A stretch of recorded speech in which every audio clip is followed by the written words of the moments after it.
Şunu kısıp alayım.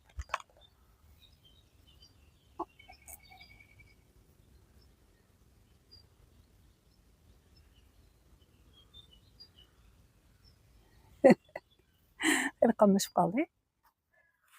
Assalamu alaykum. Kitap o'qish munbiri avlodlar tor betiga xush keldinglar.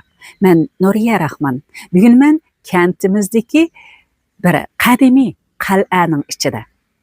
Voy ko'rganinglardek, bu yerda paqqalar shunchalik kuylashib ketibdi. Shunga qal'aning keyniga o'tib, sizlarga bir asar o'qib berishga taraddudlanib o'tiribdiman. Qo'limda Abdushukur Muhammad Emin asarlari Uyg'urlarda islom madaniyati nomli bu katta kitob. O'tgan qatim bu kitobdagi o'ylanish ichida ilgirlash nomli adabiy axborotning birinchi bo'limini angladinglar. Bugun davomlashtirib o'qib beraman. Xo'sh. 4-xotira.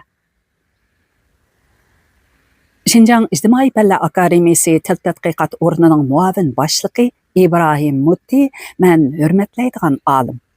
Ko'p yillik turma hayoti uning hayotga bo'lgan umidvor pozitsiyasini sundira olmagan. 70 ga yaqinlab qolgan bo'lsa-mu, chiroyi parqirab turadi, qadamlari mazmut. Uning nazarida Şinjan bekik gavda emas. U o'zining nazarini har taraflama aloqalar bilan to'g'rilab turadi. Uning suhbatlarini anglasangiz, ko'nglingiz echilib qoladi. Uning so'zlaridan kishining a'zoyini tikanlashtiradigan nasihat chiqmaydi. Egiz-pas yo'llarda ko'p jafo chekkan bo'lsa-mu, uning olimga xos pok qalbini dunyoning maynatlari bulg'ay olmagan. U har qanday so'rinda ish qornini oshkora to'kadi. 50-yillarda Beijing Millatlar nashriyatida ishlaydim. Nashriyatning boshlig'i Sa Kungliao edi. Shu chaqlarda hukumat millatlarning madaniy meroslariga ajoyib ahamiyat beradi. Bir kuni Xan saroyiga sayl qilib berib, Xanzu, Manju, Mongol, Uyg'ur, Tibet tillarida ratlangan 5 tillik manjucha lug'atni ko'rib qoldim. Uni Qianlong xon ratlagan ekan. Qianlong katta ziyoli, qalamgimi, alamgimi komil, mo'y qalamda mahirlik bilan yoza oladi ekan. 14 mingdan ortiq she'r yozgan ekan. U Beijingdagi Xon saroyida turibmi, Mongol, Tibet, Uyg'ur tillarini o'rganib olgan ekan. Ilova, Osonliq millatlar rayonlarida ishlayotgan rahbariy kadrlarimiz ichida qarindosh millatlarning tillarini egallaganlardan qanchasi bor? Uning biladiğini bir necha eg'iz gap, bir necha yuz jumla emas, balki hem so'zlayoladi ekan, hem o'qiyolaydi ekan, hem yozolaydi ekan. U 5 tillik manjucha lug'atni ko'zdan kechirganida ba'zi uyg'urcha atalg'ularning to'g'ri qo'llanilmaganligini ko'rib, o'z qo'li bilan tuzatgan ekan. Yangisar noyisi Qianlong xonning huzurida bekitilgan ekan. Ilova, har bir millat rivoj topgan vaqtida hamon keng yo'l ichishda va qabul qilishda botir bo'ladi. Qianlong u latinchani biladi ekan. Har kuni shuncha aldirash bo'lsa-mu, algebra mashq qiladi ekan. Uning Yevropaning maybo'yoq rasmlarini bog'lash iqtidorimi noita ustun ekan. Uzun safarlarni besib, Jungoga kelgan italiyalik rassom Langshinin bu xanzucha ismi ga o'rnida rasm sizdirgan. Jungo Yevropacha rasm sizish usullarining ortiqchilik yoki kamchiliklari ustida ba'zida uning bilan muzokiralashar ekan. Ular feodal podshoh bo'lish bilan qolmasdan Manju millatining ro'naq topgan davridagi madaniyat vakillaridir. 5 tillik manjucha lug'at nihoyatda qimmatli kitob ekan. Men qaytib kelgandan keyin uni qayta nashr qilish to'g'risida Sa Kungliaoga taklif berdim. U kitob to'lim cho'ng bo'lg'achqa, uning ustiga foto basmada chiqarishga to'g'ri kelgachga nurg'un sarmoya ketadi. Nashriyatning puli bo'lmag'achqa Sa Kungliao Juzongliga doklad yozibdi. Juzongli nihoyat yuqori ma'lumotli bo'lg'achqa, u koni kitobning qadriga yetib, besib chiqaringlar, qanchalik chiqim bo'lsa shunchalik pul berildi deb tasdiqlabdi. Men bu xizmatga aktiv qatnashdim. 5 tillik manjucha lug'at oxiri nashrdan chiqdi. Uzoq o'tmayla siyosat so'lga burilib ketdi. 5 tillik manjucha lug'atni nashr qilishning o'zi mening jinoyatim bo'lib qoldi. Feodal axlatlarni qo'g'digan deb meni so'ldan so'roqqa tatdi. Hatto meni Sakungliaomu qo'g'dab qololmadi. Men Xinhua agentligidagi yo'ldoshlardan minnatdorman. 5 tillik manjucha lug'at qayta nashr qilingandan keyin kutilmagan holatda chet ellarda yaxshi ta'sirot paydo qildi. Markaziy Xinhua agentligi bu ta'sirotlarni to'plab qizil sarlavhalik foydalanish xabarlarida e'lon qildi. Buni Jozonli ko'rib nihoyat xursand bo'lib, tasdiq selib Sakungliaoga avatib beribdi. Nashriyotimizning bu boshlig'imi qiziq odam. Meni o'tdak o'rtaydigan tanqid ostiga elishayotgan bir paytda u kurash maydoniga kirib kelib, pashtoq oldida to'xtab, yo'ldoshlar 5 tillik manjucha lug'atni nashr qilganligimiz to'g'risida Zungli yozgan yo'l yo'riqni o'qib beray.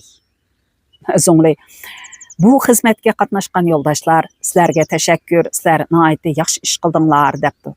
Yo'ldoshlar, o'ylab ko'ringlar, bu tanqid majlisini ichiveramdik yoki to'xtatib qo'yamdik dedi. Meni tanqid qilayotgan kishilar bir-biriga qarshi turib qoldi albatta. Chekidan oshgan so'lchillik Lushanining haybisi bo'shash bu yoqda tursin kuchaymoqda edi. Meningda ko'kili bo'lg'ashqa bugun qutulib qolsam, atisi tutulib turdim. Keyin turmaga tashlandim. Shu tashlanganimcha 20 yil yotdim. İlave. Hozir ba'zi so'rovlarda Uyg'urlarning qadimki madaniy meroslaridan Turk tillari divani bilan qutatquv belik tilga ilinmoqda. Mamlakatlik siyosiy kengashining muavin raisi ham millatlar komitetining mudiri İsmail Ahmed Turkiyaga ziyoratga borganda o'tkir, muddi, Emin Tursunlar ratlab nashr qilgan Turk tillari divanini alg'ash borgan. Turkiyaning raisi Cumhuri u kitobni beshiga elib xursandlik bilan bu biz turklarning shonliq mirosimiz degan. Xinjiang ijtimoiy fanlar akademiyasi millatlar adabiyoti tadqiqot o'rnining boshlig'i O'tkirning Turkiy tillar divani deb tortgan dard alamlarini kim biladi? Ozodlikdan ilgari Turkiyalik bir ziyoli Urumchiga kelganda Turk tillar divanidan nusxini O'tkirga hadiya qilgan. O'tkir shu kitobni qadrlab saqlab kelgan. Ozodlikdan keyin kuchadagi xotiniga tapilab yerga ko'mdirib atgan. Buni faqat bir odamga tinib qo'ygan ekan. Qaysi bir navbatlik xalqaro ilmiy muhokama yig'inida chet ellik olimlardan biri shu ikki kitobning Uyg'urning qadimki zamondagi muhim madaniy merosi ekanligini aytgan. Danglichun bu gapni anglab, Atnum rayonining o'z vaqtidagi raisi Saybiddin Azizga xabar qilgan. Saybiddin Azizi taraplab surishtirib, bu kitobning O'tkirning qo'lida bor ekanligini bildirish bilan billa uning zo'r qimmatini so'zlab bergan. Atnum rayonidan odam tashkillab, ratlashni, nashr qilishni taklif qilgan. Uzoq o'tmay, o'ngchilarga qarshi kurash boshlanganda, qadimki kitoblarni ko'mib saqlashning o'zi olamni o'zgartirish planini yo'shirin saqlaganlik bo'lib qolgan. Elqi Turkiyalik to'g'risidagi gaplar qo'shilib, tushuntirib ketkili bo'lmaydigan masalaga aylangan. Shuning bilan O'tkir apandi turmaga tashlangan. Bundaq dishvarchilikqa uchirgan odamlar yolg'iz birla emas. Xinjiangda mamlakat bo'yicha umumlashgan qalpoqlardan boshqa osonliq millatlarning beshiga yana chet elga bog'langan unsur, yerlik millatcha unsur degan qalpoqlarni kiydirildi. Xeyli ko'p pishqadam olimlar, mutaxassislarga yoki undaq yoki bundaq qalpoqlar kiydirildi. Ular chekkan riyozatlar Uyg'ur milliy madaniyatimi chekkan riyozatdir. Bu ahvol ziyolilarning yuragini dog'lamay qo'ymadi. So'lchil apandilar lazzatlik oshliqni aroq tiripiga aylantirib qo'ydi. Aroqning tiripidan lazzatlik narsa emas, ochiq narsa chiqadi xolos.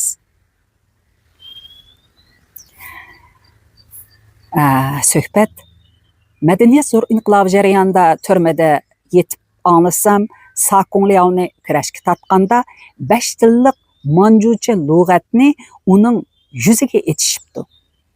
4 kishilik guruh Jungoning koni madaniyatini feodalizm, kapitalizm, shujungjuyi degan kaltaklar bilan bağladı. Uyg'urlarning qadimki madaniyatini bosh qo'ymadi. Kimki o'z millatining madaniyatini ta'riflasa, shuningga cho'ng qalpoqlarni kiygizishdi. Milliy madaniyatni deb peshvo yegan, tanqid ostiga elingan, kurashga tortilgan odamlar oz emas.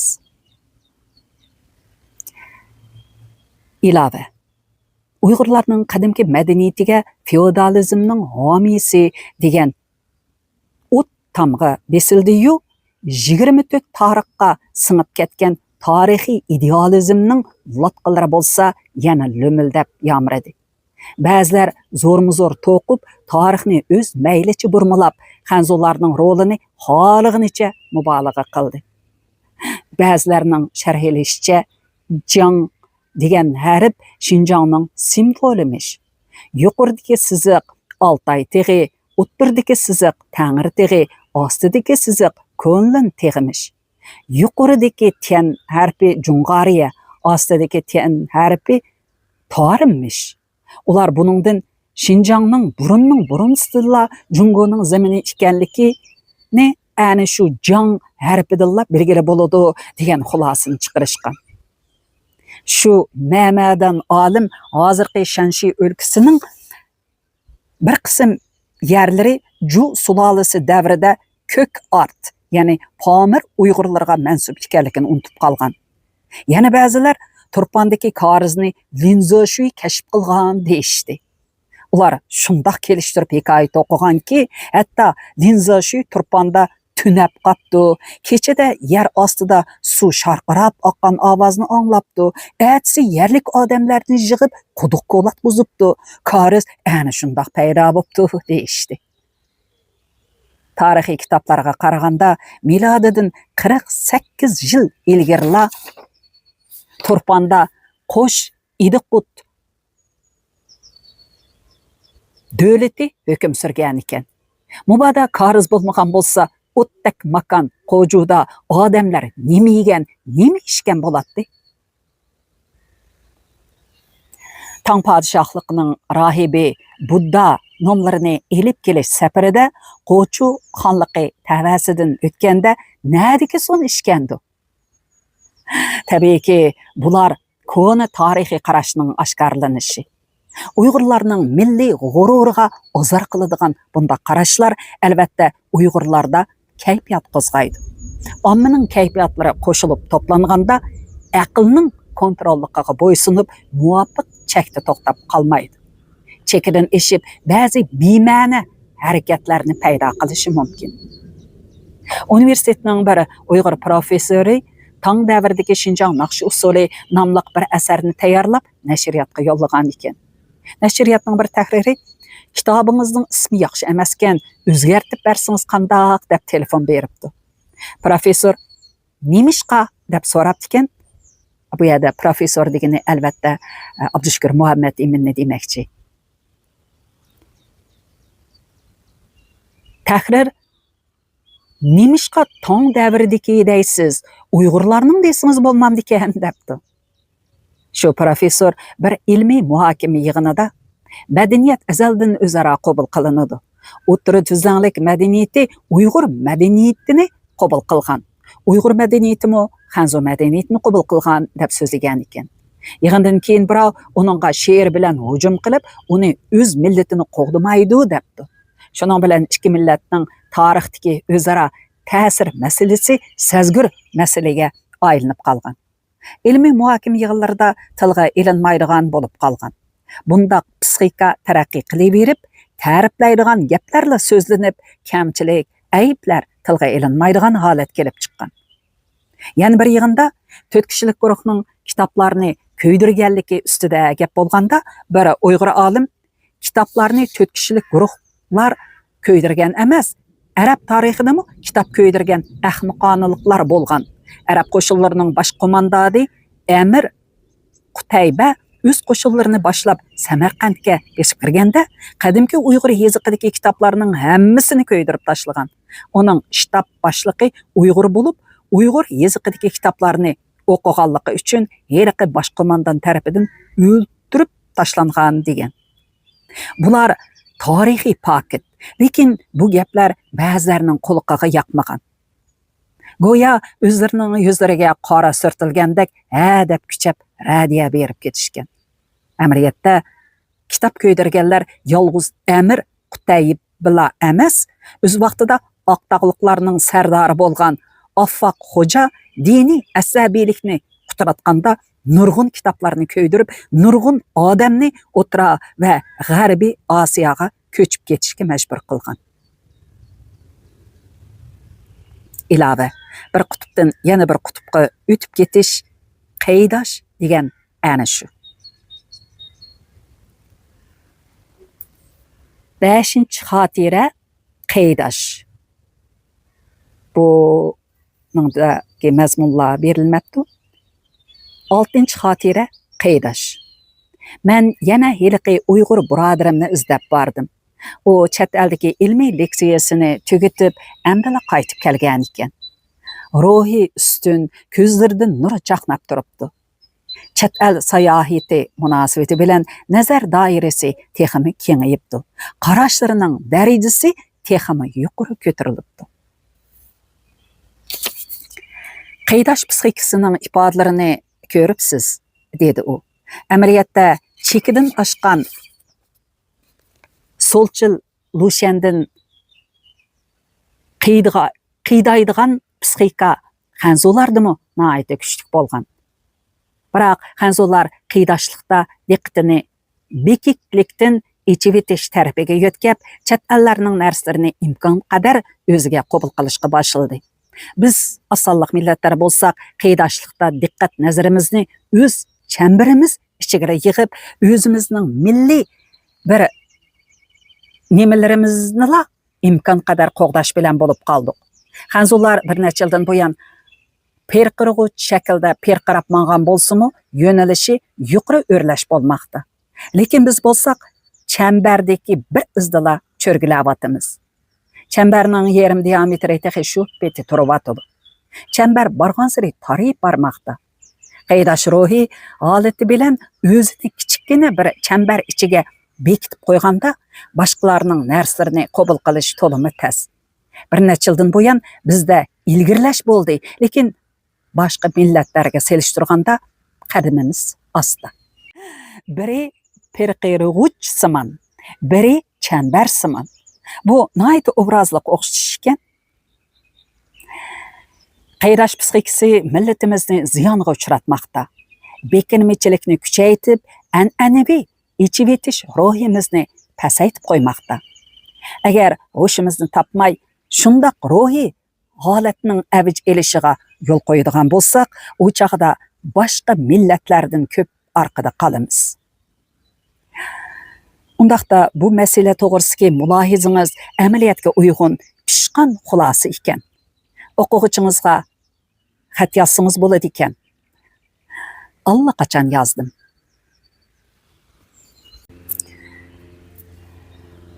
Uchinchi, yo'lini bilish psixikasi. Professor bilan yana uchrashdim. Uning kayfi bo'sh. Uning bilan tanishgandan buyon shuni payqadimki, u biror g'ashtikka yo'liqqandala qo'shimisi turilib qoladi ekan. Uning ustida bir parcha salom xat turibdi.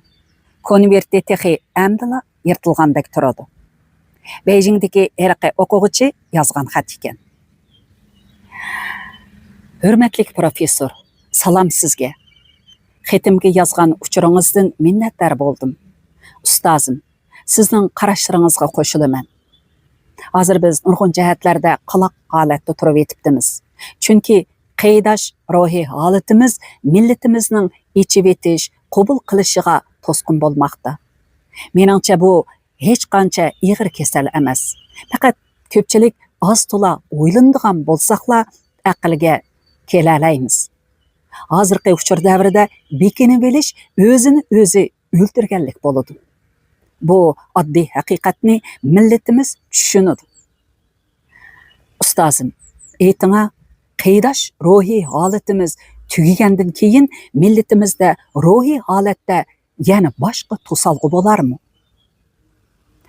Menimcha bo'ladi. Yaqinda biz Beyjindagi do'stlar bir yeriga to'planib qilib, mundaq bir masala ustida muhokama qilishdik. Nemishqa biz Uyg'urlar ba'zi sohada noayta zerak bo'lib, xanzulardan ish pishimiz. Yana ba'zi sohalarda xeylilar orqada qolamiz. Savdo sohasida Xinjiangdagi shuncha ko'p millatning Uyg'urlardan eshib ketadigani yo'q.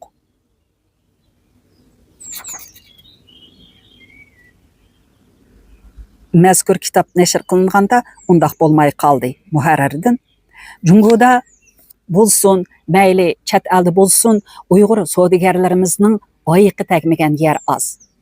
Guangdonglik xanzular tijoratga nihoyat mohir keladi. Shundaq turuqliq Guangzhouning Sanyuanli degan yeri Uyg'ur savdogarlarining makoniga aylanib qolgan. Buningda xanzularning o'zimi hayron ekan. Chunki boshqa o'lka rayonlardan borgan xanzular til masalasi sababi bilan Guangdongda tura olmaydi ekan. Uyg'ur savdogarlar bo'lsa, Zhujiang deltasida baxuduk yuraydi ekan. Shanxaylik xanzularmi tijoratga mahir. Shundaq bo'lsa-mu, Shanxayning sharqiy Zhejiang ko'chasi Uyg'ur ko'chasiga aylanib ketgili tas qolgan. Hatto poytaxt Beyjingdami Uyg'ur savdogarlari xeyli qaynaydi. Ilova Uyg'urlarning savdogarchilik qilish qobiliyati chet ellik arboblarni hayron qoldirmoqda. Foydalanish xabarlarining 1987-yil 3-oyning 12-kundagi soniga mundaq bir xabar berilgan. Reuters agentligining 5-mart Guangzhou telegrammasi Jungoning eng chet rayonimi murakkab qorong'u bozorlardagi pul savdosi bilan atkazchilik to'rlari bilan birlashmoqda. Shangangning shimolidagi Guangzhou shu to'rda muhim rol o'ynamoqda. Nurg'un pul savdogarlari Xinjiangdan kelgan Uyg'urlar ekan. Ular kollektiv tijorat qiladi ekan, xanzular bilan raqobatlashadi ekan. Ular cho'ng shaharlarda yoki sayohatgohlardagi mehmonxonalar oldida faoliyat qiladi ekan. Pul tegishadigan bir Uyg'ur savdogar Guangzhou vokzalining oldida men bilan gaplashib, biz har birimiz eyiga 1000 yuancha pul topa olamiz, lekin bu tijorat to'liq mushkul deydi. 3 nafar Uyg'ur savdogardan tarkib topgan bir guruhdagilarning aytishicha, ular Urumchidan Guangzhouga har navbat kelganida 3 oy turadi ekan. Har navbatda $30,000 Shangang puli tegishib elib, uningga nurg'un gazlimi elib Urumchiga mangdirdi ekan. Bir Uyg'ur savdogar mundaq deydi. Biz kollektiv harakat qilamiz, chunki biz elib kelgan pul ko'p bo'lg'ashqa xavf-xatarmi cho'ng. Bizning tijorat qilayotganimizga 3,5 yil bo'ldi. Har qitimda 3 oycha turamiz. Xinjiangdan kelgan Uyg'urlar oshpaz, sotirashmi alg'ash keladi ekan. Ular Guangzhouga kelib ketib turadigan Uyg'urlarga xizmat qiladi ekan. Qachonla bo'lmasin, shundaq savdogarlar bir necha yuzdan kam bo'lmaydi ekan. Bunda qorong'u bozor o'qiti Janubiy Jungoda nihoyat umumlashib ketibdi. Boshqa shaharlardami, shu jumladan Beijing, Shanxay, Xi'anlardami va sayohat markazlaridami bor ekan. Pul tegishadigan Uyg'ur savdogarlar Beijing shahrining markazidagi bir oshxonaning doimli xaridori ekan. U oshxonaning shundaq danqi borki, hatto chet elliklarmi uningga Xinjiang bankisi deb laqab qo'yibdi. Bu xabarni naql keltirishdan maqsadim chet el pullarini pallanma qilish harakatlarini madiyalash emas. Chet el pullarini pallanma qilish bilan shug'ullanadigan xanzularning soni Uyg'urlardan jiq ko'p ekanligi cho'qim. Lekin bu xabardan qaraganda xanzular raqobatda Uyg'urlarga teng kelolmaydi. Mushu bir jihatmi Uyg'urlarning savdogarchilik qobiliyatini aks ettirib bermamdi.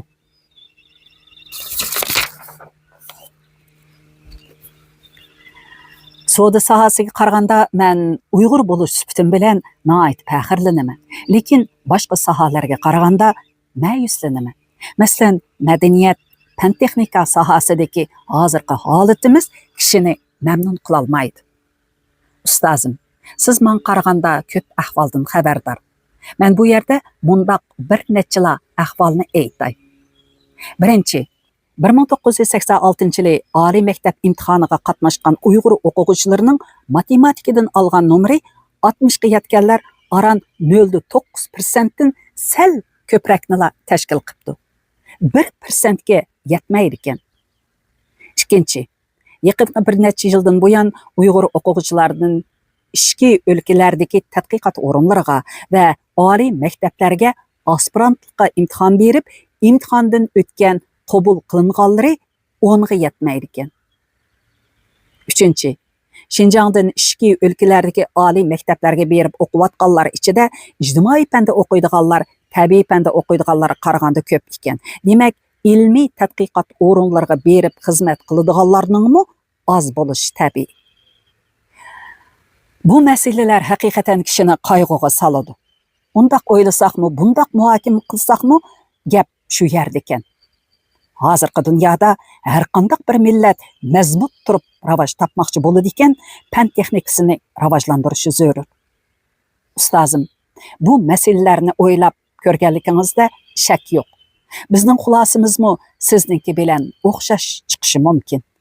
Shundaq bo'lsa-mu, yanala sizning ta'limingizni anglashga tayyorman. Professorning o'ylaganlari bor ekan. U heliqi salom xatni qatlab elib qo'yib, o'ylab turmasdilla. Bu masalani yeshish oson, dedi. Uning aytishicha, nurg'un odamning ko'nglida o'ylaganlari bor ekan, lekin gapning ochiqini qilg'ili unamaydi ekan.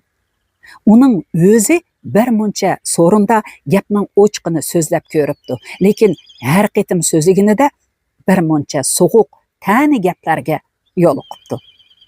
U shoirlarga xos mijozlik bo'lg'ashqa ozg'ini ta'niga uchirsila kayfi o'rlab ketadi ekan.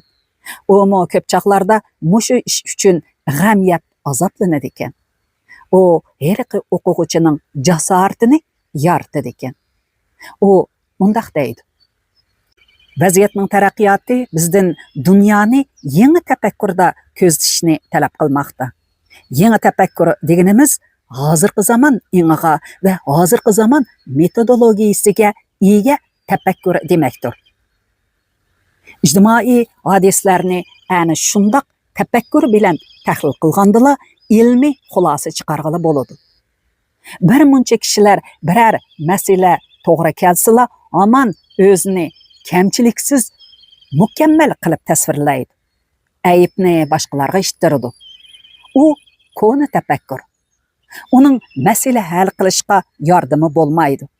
Ko'p bo'lsa, vaqtincha o'z-o'ziga tasalli bo'ladi. Bu yosh o'quvchi masalani ikki sohadagi farq bilan o'tirg'a qo'ygan. Amaliyotda xulosimi shuning o'zidan chiqib turibdi. Bu haqiqatan kishini o'ylantiradi. Uyg'urlar savdo sohasida intayin ziyrak. Madaniyat, fan texnika sohasida bo'lsa orqada qolgan. Ba'zilar Ipak yo'li ustida yashagan Uyg'urlar ko'ni Ipak yo'lidagi Arab, Faris, Xanzularning savdogarchilik tajribalariga varislik qilib, o'ziga xos milliy an'ana yaratgan deyishi mumkin. Lekin Uyg'urlarning esil an'analari nihoyatda ko'p. Nimishqa savdogarchilik an'anasi joriy bo'lib, boshqa an'analari joriy bo'lmaydi? Meningcha, savdo sohasida e'tibor berish degan gap yo'q. Butunlay raqobatga tayinadi. Savdo sohasida har bir odam o'zining subyektiv kuchini, hozirgi moda so'z bilan aytganda, subyektivchanlikni eng zo'r darajada joriy qildirishga majbur bo'ladi. Madaniyat, fan texnika sohasida bo'lsa, uzoqdan buyon e'tibor berish siyosati yo'lga qo'yilganlikdan jafoga chidab tirishmaydigan, g'ayrat, ijtihod qilmaydigan yo'lini bilish psixikasi paydo bo'lib qoldi. Siz shundaq deb qaramsiz? Shundaq. Şinjanning madaniyat fan texnika jihatda orqada qolganligining sabablari ko'p. Tarihi jihatda, real jihatda, rahbarlik jihatda, konkret ijro qilish jihatda, siyosat jihatda va tadbir jihatda sabablar bor. Cho'ng xanzuchilikningmi, yerlik millatchilikningmi ta'siri bor. Natijasi bir, sababi har xil. Shu sabablarning birarsiga ko'z yumishmi yolg'onchilik bo'ladi. Lekin subyektiv sababni o'zimizdan izlashimiz lozim. Meningcha shunday qilgan tuzuk. Tarixdan qolgan farq tufaylidan hozirgi bosqichda e'tibor berish zarur. E'tibor berish partiya va davlatning osonliq millatlarga qilgan g'amxo'rligi. Mubada e'tibor berishni qarg'ularcha tushunib, uni mutlaqlashtirib olsak, ziyon tortimiz. Abdur shundoq, men bo'lsam Mo'ng'ul. Dastlabda kaskin raqobat ichida Chingizxon o'tirg'a chiqqan. Shundoqla u raqobat ichida yer jahonni zilzilaga soladigan ishlarni qilgan. Manching xonadonligi davrida Mo'ng'ullar alohida e'tiborga ega bo'ldi. Bir necha yuz yildan keyin aslidagi qudratli Mo'ng'ullar kichik millatga aylanib qoldi. Ilgari sotsializmning afzalligini gavlandirdi deb qaralgan Doshqozon tamiqi Junxo elining emgakchanligini, botirligini ojizlashtirib etdi. Shangang, Singapur, Tayland qatorliq joylar va ellardagi xalqlar xanzularni o'ron deb zorlandi ekan. Ilgari bundaq deyishga yo'l qo'ya olmaydi. Deganlarga partiya sotsializmga qarshi degan yo'g'on qalpoq kiydiriladi. Bu jihatda ichinishliq ziyonlarni tartqandan keyin mana endi jungoliklar Doshqozonning tamiqi o'rin tayyor taplarni baqidi ekan deb e'tirof qilishga majbur bo'ldi. E'tirof qilganda aktivlik bilan tuzatgili bo'ladi. Hozir Xinjiangda e'tibor berishdan paydo bo'ladigan passiv taraflarni e'tirof qilmaydigan odam oz emas. Uyoq buyoqlarga berib, buning gap so'zlarini anglab, jamiyatni ko'proq tekshirib ko'rishingizni umid qilaman. Ikkinchi xotira. Xinjiang universitetining ma'lum bir yosh o'qituvchisini uchratganligim uchun nihoyat xushal bo'ldim. Uning Yaponiyadan qaytib kelganiga texi amdala bir necha kun bo'lgan ekan. Daban elektrik saymonlari idorasining tajribaxonasidagi ahvollar texi uning ko'z oldidan ketmagan. Hissiyoti texi to'liq asliga qaytmagan ekan. Men ko'rishga borganda ustalda material yozib o'ltiribdi. Uning igiz bo'yi, oq pishim chiroyi, ziyoli sifat qomati har qanday kishining diqqatini birdamdala o'ziga tortib oladi ekan. U Xinjiangga butunlay yangi nazar bilan qaraydi ekan. Uning mehmonxonasida chiroyli suhbat paranglarini anglab o'ltirib, go'yo saharning sap havosini so'mirgandek ish bag'rim ichilib qoldi. Yaponiyaning Daban elektrik dashosida bilim oshirayotgan chig'imda yaponlar hadislar mendan Yaponiyaga kelgandan buyon nazaringizga hammadan bak sig'magan narsa nima? Sizingcha hammadan bak usul yerlarimiz nima ekan? Hammadan bak qoloq yerlarimiz nima ekan deb so'rab turdi. Ular kamchiliklarni, yetarsizliklarni aytsangiz, xursand bo'ladi ekan. Lekin bizning jungoda bo'lsa, yaxshi deb ta'riflaganni yaxshi ko'rdi ekanmiz. Biz Uyg'urlarmi boshqalarning yaxshi deb maqtishini yaxshi ko'rdik. O'zining yetishsizliklarini to'nimaganda olg'a ilgirlash mumkin emas ekan. Yaponiyaga borgandan keyin biz Uyg'ur millatining kamchiliklarimiz nima degan savol mendan ketmadi. Men o'zim yosh, o'zimni yaponlarning oliy maktab o'quvchilariga selishtirib baqdim. Oliy maktab o'quvchilari ichida yaponlik o'quvchilar kutubxonaga hammadan ko'p kiradi ekan. Biz oz kiradi ekanmiz. Darslikdan boshqa materiallarni o'qishda yapon o'quvchilar ko'p o'qiydi ekan. Biz oz o'qiydi ekanmiz. Yapon o'quvchilari ichida 3-4 dan bo'lib quruq parang so'qadiganlar oz, bizda ko'p ekan. Yapon o'quvchilar ichida haddi hisobsiz kino ko'radiganlar, tansi o'ynaydiganlar oz ekan, bizda ko'p ekan. Mana bu ahvollar ikki xil psixikani aks ettiradi ekan. Bizning o'quvchilarimiz oliy maktabga kirib olsalar, diplom ololmaslikdan andish qilmaydi ekan. Diplom elib olsalar, xizmatga taqsim qilinmaslikdan andish qilmaydi ekan. Xizmatga taqsim qilinib, ma'lum stajga ega bo'lgandan keyin unvon ololmaslikdan andish qilmaydi ekan. Mana bundaq beg'amlik tabiiyki kishini o'rinlashtirib qo'ydi. Yapon o'quvchilarda undaq qo'rqmaslik yo'q ekan. Hayotliq ijodchan kuchga boy bo'ladi. Lekin hayotliq tabiiy yo'sinda rahat farog'atga amroq bo'ladi. Mana bundaq ziddiyat odamlarni turmushda turli tusga kirgizib qo'yadi. Ba'zilar jasur bo'ladi, ba'zilar zaif bo'ladi, ba'zilar zerak, ba'zilar dut bo'ladi, ba'zilar g'olib, ba'zilar mag'lub bo'ladi. Bular hayotning ikki xil xususiyatida bo'lgan o'zgarishlarning natijasidir. Pam farosatlik odamlarni hisobga olmaganda, to'liq odamlar o'zining rohat farog'at ko'rish tamasini qondirishga tashqi jihatdan biror himmat yo'lanchuk topolmagandilar, levini tishlab, belini bog'lab, o'z vujudidagi imkoniyatlardan foydalanishga, fidokorlik ko'rsatishga, ijod qilishga urinadi. Shuning bilan hayotini nurlantiradi. Tashqi dunyodan rohat farog'at surgidak biror imkoniyat tepilib qolsa, ba'zi rohat ko'rish tamasini ajrsizla qondirish imkoniyati chiqib qolsa, bu holda bo'shib to'xtab qoladi. Shuning bilan hayotning zaifligini oshkorlab qo'yadi. Hayotni o'z mayliga qo'yib berish, uningga yo'l qo'yish va uningga itoatchan bandichilik qilish bu nodonlarning nodonligining tub sababi. Faqat farosatlik odamlarla hayotni qamchi bilan haydab mangadi.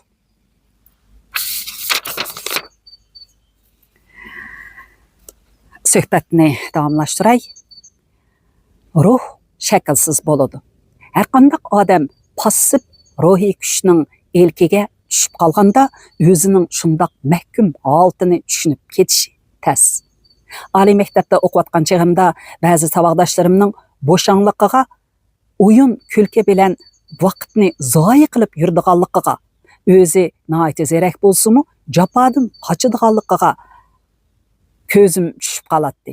Shundoq ahvollar ayrim kishilarningla o'qishga tutgan pozitsiyasi masalasi emasligini, uningda bir xil ruhiy holat rol o'ynayotganligini his qilgan bo'lsam-mu, konkret mazmunini aytib bera olmaydim. Fizik fakultetining muavin mudiri G'appar bizni ching tutadi. Natijamiz nachar turibmi, tirishmayotganligimizni ko'rganida, boshqalar e'tibor berdi deb qarab o'ltiramsizlar? Ko'zinglar yo'qmi? Qo'linglar cho'loq, quloqinglar g'asmi? Sizlar meyibmi? Nemishqa japoqcha deb o'qimaysizlar deb tanqid qiladi. Ba'zi saboqdoshlar bu tanqidni anglaganida e'tibor bermiz bo'lamdi, bizni xanzularga o'xshasa qandoq bo'ladi, tanglashtirish mumkin emas deb parvo qilmaydi. O'ylab qarsam, ular e'tibor berishni ma'naviy himmat qilishib olgan ekan. Shunga ular a'lo natija elish yo'lida japoqcha deb o'qishni xohlamaydi ekan. Men bu sinfda bugungi kunda e'tibor berish zarur, lekin biz e'tibor berishga tayyorga oshiq bo'lib olsak, o'zimizning o'sishimizga ziyon yetadi deb baqdim. Bu gapni yoqtirdiganlar to'limi oz bo'ldi. Shuni bayqab qoldimki, bir xil ruhiy holat vujudga chiqib qolsa, shundoq ruhiy holatni vujudga chiqargan muhit o'zgartilmaydi ekan, u ruhiy holatni tugitish nihoyat qiyin. Menmu shundoq muhitda o'sgan. Ruhimda uning izlarining bor yo'qligini o'ylab qarsam, yo'q emas ekan. Tabiiy qismatda xanzularmi, uyg'urlarmi baravar bo'lsa kerak. Shuning uchun o'z vaqtida xanzu munavvar o'quvchilarga o'xshash o'qish uchun, hatto ulardan eshitish uchun tirishiman. Og'zimdagi gap bilanla to'xtab qolmasdan a'lochi xanzu o'quvchilarga o'xshash jafo chekib o'qiyman deb niyat qildim. Kuniga 13 soat o'g'inaman deb plan tuzdim. Boshlang'ich o'tir maktablarda o'z tilimda o'qig'achqa xanzuchini bilmaydim. Oliy maktabning tayyorlik sinfida 1 yil o'qib, xanzu tili grammatikasini va bir muncha xos atalg'ularni asosan o'zlashtirib oldim. Keyin ingliz tilini o'rgandim. 1984-yili APT imtihoniga qatnashib, APT deganimiz English Past Test, ya'ni inglizcha imtihon. Bir qitimdala o'lchamga yetdim. Shuni tushundimki, odamning vujudidagi yo'shurun kuch cheksiz bo'ladi ekan. Yo'shurun kuchni qanchaki qassimiz, u shunchaki ulg'ayib turadi ekan. Ba'zi odamlar muvaffaqiyat qozonadi ekan, g'alaba qiladi ekan. Uning sababi ular shu yo'shurun kuchlarni eng zo'r darajada bilimga, qobiliyatga va utuqqa aylantiradi ekan. Ba'zilar ömür bo'yi palaqlab, so'qildab o'tadi ekan. Buningga ularning o'zidagi yo'shurun kuchlarni zodila qazolmaganligi, ishqa sololmaganligi sababchi bo'ladi ekan. Jafo chekishning o'zi yo'shurun kuchlarni qazadigan bu qissa ekan. Boshqalar kino ko'rgili borsa, men bormadim. Boshqalar tansiga tushsa, men tushmadim. Qizlar tabassum qilsa, men mit qilmadim. Larzon shamol so'qib turgan oydin kechilardimi? Qosqonning g'o'ridek issiq tomuz kechilardimi? Jut bo'lib shivirgan, g'uyuldab turgan zimiston kechilardimi? She'radin bosh ko'tarmay o'qidim. O'zimga o'zim g'ayrat berib, dam elish vaqtimni va uxlash vaqtimni qurbon qiladigan, qanchalik vaqt zoyi ketgan bo'lsa, shuning o'rnini to'ldiradigan bo'ldim. Shunda qilib oxir a'lochi xanzu o'quvchilarning natijasiga yetishib oldim. Alg'a intilish psixikasi kerakmi yoki yo'lini bilish psixikasi kerakmi? Ikki xil turmush pozitsiyasidan ikki xil natija kelib chiqadi ekan. Yaponiyaga boradigan cheg'imda ba'zilar menga men jungoliq Uyg'ur o'quvchi degan sababni ko'rsatib, e'tibor bergizib, o'zingga hal berib qaytib kelsang bo'lmadimi deyishdi. Lekin unda qilish sat ish edi. Uyg'urlarning sha'nigami, jungoning sha'nigami dog' tushirganlik bo'ladi. Yaponiyaga borgandan keyin ko'zim texmi echildi. Bugungi dunyo subyektivjonlikni joriy qildiradigan, aktivjonlik bilan fidokorlik ko'rsatmaganda, ijod qilmaganda zamonga yarasha odam bo'lg'ili bo'lmaydigan dunyo ekanligini tushunib qoldim. Shuning uchun Uyg'urlarning yaponlardan qilishmaydiganligini a'lo natija bilan isbotlayman degan ikkinchi niyatni bog'ladim. Bu niyatni jafo chekib tirishqandila go'zal reallikqa aylantirg'ili bo'ladi. Buningdan boshqa tayyor yo'l yo'q. Yaponiya oliy maktablarida o'qish havosi biznikidan yaxshi ekan. O'quvchilarimiz bizga qaraganda tirishchan ekan. Men ulardanmi ko'proq ter to'kdim. Uxlamay tong atqizgan kechilarim ularnikidan ko'p bo'ldi. Minguvu shahri Yaponiyaning mashhur sayohatgohi ekan. Daban shahriga yaqin ekan. Butun vaqtim tadqiqot bo'limida yoki kutubxonada o'tkashga u yerlarga bir qitim berib baxmadim. 2,5 yil ichida ustozlarimning yetakchiligida 8 tadqiqot temasini tamomladim. Yaponcha, inglizcha tilda 12 parcha ilmiy maqola yozdim. Bularning ba'zisi Yaponiyadagi ilmiy muhokama yig'inlarida o'qib berdim. Ba'zisini xalqaro ilmiy muhokama yig'inlarida o'qib berdim. 3 parchasi Amerikaning yuqori saviyali elektrik kasbiy jurnalida e'lon qilindi. Vujudimda nihoyat zo'r ijodiyat iqtidori borligiga borgan sari bakrak ishindigan bo'ldim. Shuning bilan har qanday qiyin masalaga duch kelganda avval o'zimga o'zim g'ayrat berib, o'zimni ijodiyat chaqmoqlarini chaqnatishga majbur qildigan idebiy odat paydo bo'lishga boshladi. Daben Daşösi Yaponiya bo'yicha birinchi qatardagi oliy maktab bo'lib, ular bir temani uzoqdan buyon tadqiq qilib, biror natija chiqara olmagan ekan.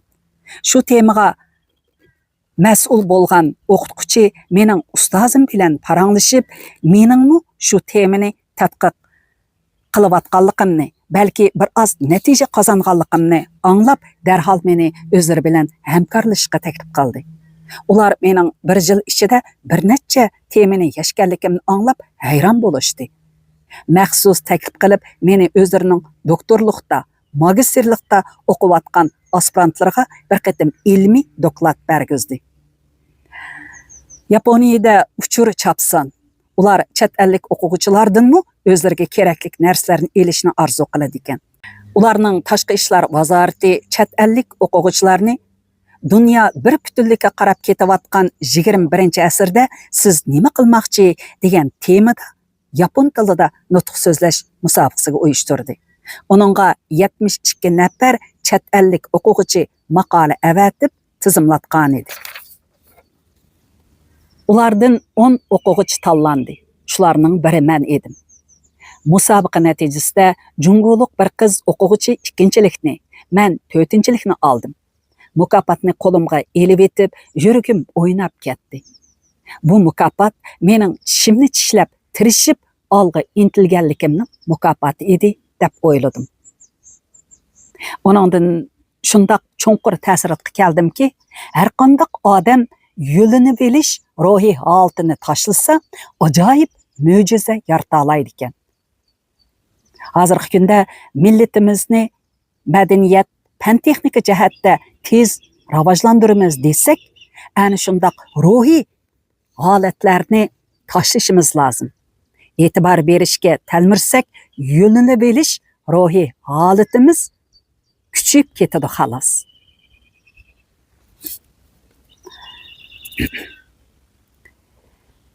Ilova, u turli hadislarga sinchilab qarab, masalaning tuguni yo'lini bilish ekanligini bayqagan. Men professor bilan ko'rishib, uningga hukmlarining to'g'ri ekanligini, turmush isbotlab berganligini aytdim. Men paranglashgan kishilarning qaydash psixikasi to'g'risidagi qarashlarimizni oson qabul qilganligini, yo'lini bilish ruhiy holati to'g'risidagi qarashlarimizni tilga olganda chiroylarining o'nganligini so'zlab berdim. Tapqan tipik materialingizni dedi u menga. Menga so'zlab bering. Onun bilan ikkimiz qandaqli bo'lmasin, ikki millat. Uning rayini yandırmasligim lozim. Shunga misal kerak bo'lsa, qaysi millatdan bo'lsin, misal tepiladi ekan. Xanzulardanmi tepiladi? Biz Mo'ng'ollardan texmi ko'p tepiladi, dedim. Qani, so'zlanga. Mening o'zimda milliy kamchiliklarga to'g'ri qariya oladigan g'ayrat bor yo'qligini sinab ko'ray. So'zlayvering, hech gap yo'q. Men tapqan shundaq materiallar oz emas edi. Shulardan faqat birnila so'zlab berdim. Abnum rayonluq fan texnika kadrlari idorasi bu yil bir qancha odamni tövanga oliy maktabni bitirgan o'quvchilarning xizmat ahvolini tekshirishga avatgan ekan. Ular ma'lum joyga borganda shu yerdagi doktorxonaning bir milliy rahbari mundaq bir ishni so'zlab beribdi. Meditsina institutini bitirgan bir o'quvchi maktabdagi chig'idila o'qishga beparvo ekan. Tayyorlik sinfida 1 yil o'qib, sinf osholmabdi. Jami 7 yil o'qibdi. Doktorxonaga doktor qilib taqsim qilmagandan keyinmi o'z kasbiga astoydil kirishmabdi. Shunga doktorxona uni o'qul selish xizmatiga qo'yibdi. O'qul selishqimi bilim kerak, biroq u o'rganmaydi ekan. U o'qul urg'ili kirganda kasallar qichib ketadigan bo'pti. Chunki u Chindamitsin o'quli bilan pensilin o'qulni aralashtirib urgan ekan. Bu nihoyat ayrim bir misol. Umumiy ahvolga vakillik qila olmaydi. Shunchaki takallufning nima keragi bor? Bizning Uyg'urlardan o'qib kamolatga yetgan munavvar odamlar chiqmagan demadingiz-ku. Şundaq yurakka tegadigan misollar biz uchun foydaliqda. Hürmetli qarindoshlar, bugun bu cho'ng hajmlik adabiy axborotni mushunchalik o'qiyli, davomini kelir qitimliq programmamizda anglaysizlar. Xayr xo'sh, aman bo'layli. Xayr xo'sh. Qushlar degan shundaq tez sayrab berdi. Tushdan keyin havo buzildi deganda haqiqatan birdamda osmonni bulutlar, tumanlar qoplab ketibdi. Allah. Xayr xo'sh, aman bo'layli. Kelar qitimliq programmamizda ko'rishaylik. Xayr xo'sh.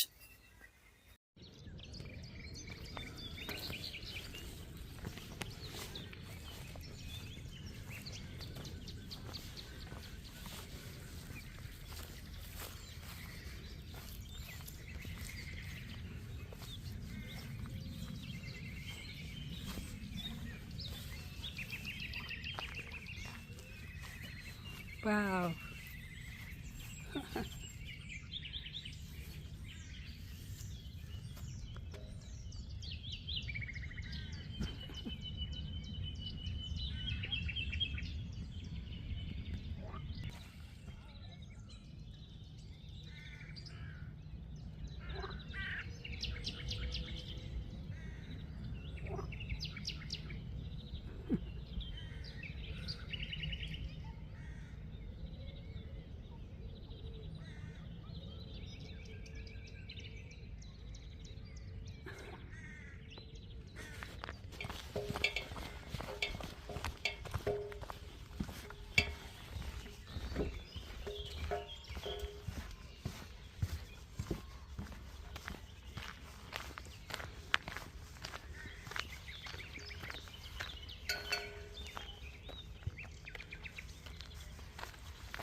Hı.